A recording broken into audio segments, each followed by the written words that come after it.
Hello there everyone, it's Acer back today, and I wanted to make a video kind of showcasing some of the ships that we saw in the Battle of Exegol during the Rise of Skywalker. Now, I'm going to be focusing primarily on some of the newer ships, some of the variants of pre-existing ships that we've already seen in Star Wars canon. Our main focus today is probably going to be on the Mon Calamari cruisers. That is personally my favorite type of capital ship in Star Wars. My favorite ship in general is the CR-90 Corvette, the Tantive 4, but we're going to be taking a look at some of the ships that we saw in the Battle of Exegol, specifically the newer ones of the Mon Calamari design. So, stay with me and we'll get to it. Alright, today we're going to talk primarily about the MC95 Mon Calamari cruiser.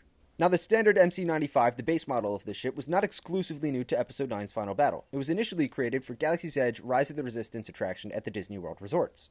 However, the MC95 cruiser had 5 other unique variants that were all brand new designs for the Battle of Exegol. They're known simply as the MC95s labeled A through E, with my personal favorite being the MC95C.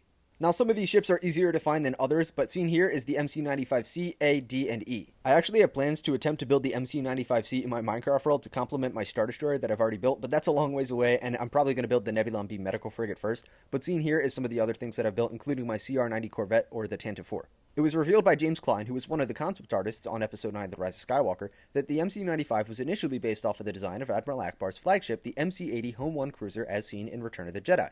Now, the MC95 and all of its variants were lightly armed and likely had the same advanced shielding technology as the Resistance flagship, the Raddus, which was a member of the MC85 line of Mon Calamari cruisers, which was also present at the Battle of Exegol. One of the few known specifications that we know about the MC95s is that they all had a total of 2 large hangar bays. We also know that they were by far some of the largest ships to show up to help the Resistance at the Battle of Exegol, even exceeding that of the MC80, but probably not by much.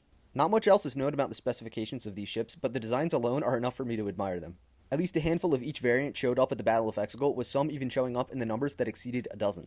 There was a bunch of other super cool Mon Calamari capital ships that also arrived at the battle, but I think I'll save those for a different video.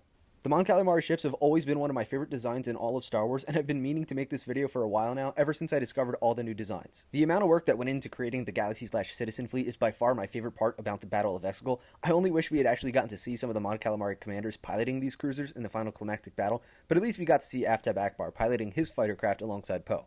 Well, that's going to do it for this video, guys. Thank you so much for watching. I think the next video like this that I'm probably going to do is going to be on the MC75s. Now, I'm not a genius about the Battle of Exegol. I do not know all the ships that are present, but I definitely have put a lot of focus onto the Mon Calamari ships because those are just some of my favorite.